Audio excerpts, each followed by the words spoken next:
Assalamualaikum warahmatullahi wabarakatuh.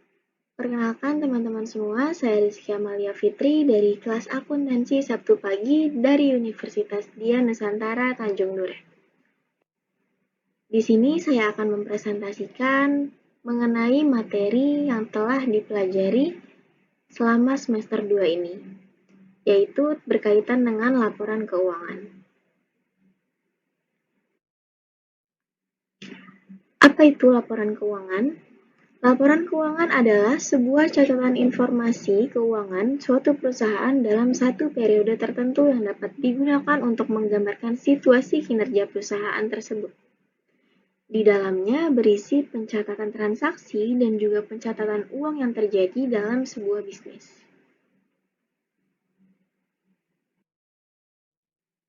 Bentuk dan jenis laporan keuangan menurut PSAK dibagi menjadi 4. Yang pertama, laporan laba rugi atau yang biasa kita sebut dengan income statement.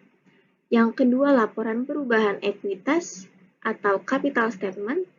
Yang ketiga, laporan raja atau balance sheet. Yang keempat, laporan arus kas atau cash flow statement. Pertama-tama kita bahas laporan laba rugi. Sesuai dengan namanya, laporan ini berfokus pada 3 hal, yakni pendapatan, biaya, dan untung rugi sesuai dengan namanya. Laporan ini membantu kita mengetahui apakah perusahaan atau bisnis ini menguntungkan atau merugikan. Ini contoh dari format laporan laba rugi. Di atasnya terdapat pendapatan usaha atau pendapatan sewa, tapi ini menyesuaikan dengan bisnis yang sedang kita jalani. Kalau bisnis yang sedang kita jalani bergerak di perusahaan jasa dan dagang, bisa saja di sini pendapatan usaha, pendapatan penjualan gitu, untuk dagangnya. Atau kalau kita di sini bergerak di bidang servis atau pelayanan jasa, di sini bisa kita tambahkan menjadi pendapatan servis. Kemudian kita jumlahkan semua total pendapatan. Di bawah pendapatan ada biaya operasional dan administrasi. Di antaranya berisi beban gaji, bisa beban listrik, beban perlengkapan, dan masih banyak beban atau biaya-biaya lainnya. Kita jumlahkan semuanya, kemudian menjadi total biaya operasional dan administrasi. Dan yang terakhir, jika ada pendapatan lainnya seperti pendapatan bunga, lalu ada biaya lain-lain juga seperti biaya administrasi bank, nanti kita tinggal kurangi saja. Jadi, untuk mengetahui labanya, kita bisa hitung dari jumlah pendapatan dikurang dengan jumlah biaya. Selanjutnya, laporan perubahan ekuitas atau capital statement. Ekuitas berhubungan dengan modal. Jadi, laporan ini merupakan laporan perubahan ekuitas yang menggambarkan perubahan modal perusahaan dari satu periode ke periode berikutnya. Contohnya di sini, formatnya ada modal. Yang pertama, ada laba bersih atau rugi bersih tergantung dengan nanti laporan keuangan yang sebelumnya itu laporan laba rugi. Kemudian ditambah dengan price atau pengambilan pribadi. Lalu kemudian kita akan menemukan modal akhir. Dari modal awalnya, kita jumlahkan dengan laba bersih atau kita kurangi dengan rugi bersih yang nantinya kita dapatkan. Hasilnya kita kurangi kembali dengan price atau pengambilan pribadi. Dan yang terakhir akan menjadi modal akhir dari perusahaan tersebut. Yang ketiga, laporan raca atau balance sheet. Sesuai dengan namanya, raca seperti timbangan. Laporan raca ini berfungsi sebagai penunjuk kondisi dan informasi keuangan perusahaan. Informasi aset, kewajiban, dan modal adalah elemen penting dalam laporan raca. Singkatnya, rumusnya bisa kita sebut seperti ini. Aset sama dengan kewajiban ditambah dengan modal. Lebih jelasnya di gambar ini salah satu contoh format dari laporan raca.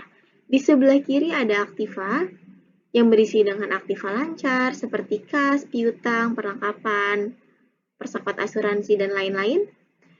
Kemudian ada aktiva tetap, berisi peralatan, mungkin bisa juga bangunan, bisa juga tanah.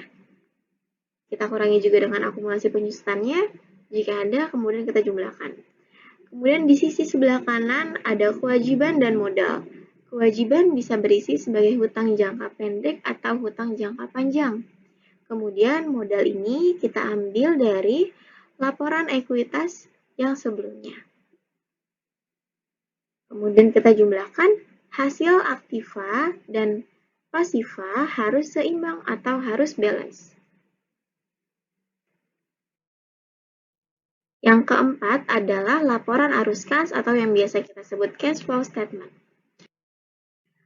Laporan ini membantu memahami perputaran arus uang perusahaan yang masuk dan keluar.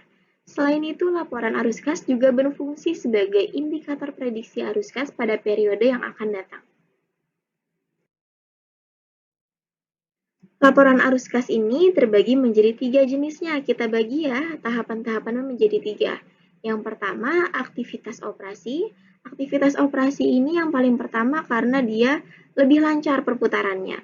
Seperti penjualan, pembelian, pengeluaran operasional perusahaan, itu kan setiap hari kita akan lakukan dan akan tercatat. Jadi itu yang disebut dengan aktivitas operasi. Yang kedua, aktivitas investasi.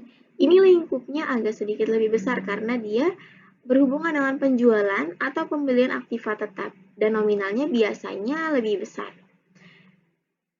Yang ketiga, aktivitas pendanaan atau penambahan modal perusahaan. Lebih jelasnya bisa kita lihat dalam format laporan arus kas berikut.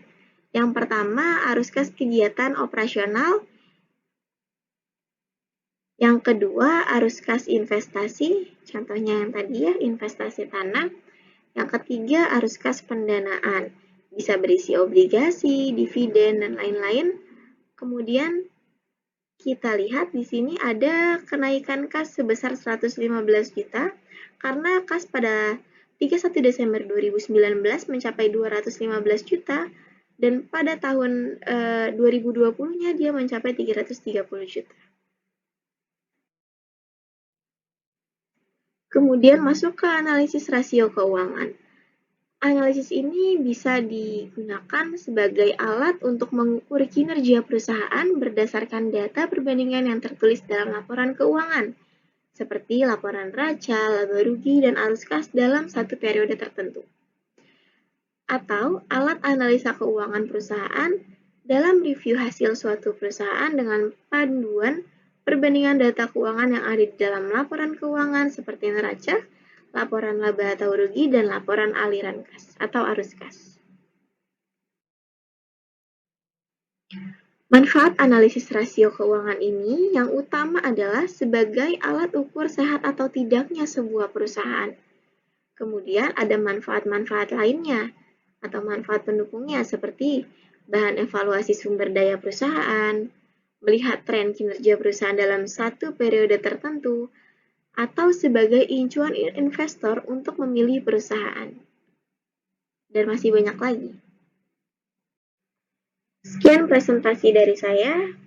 Sebagai pemenuhan tugas manajemen keuangan, terima kasih atas perhatian teman-teman semua. Wassalamualaikum warahmatullahi wabarakatuh.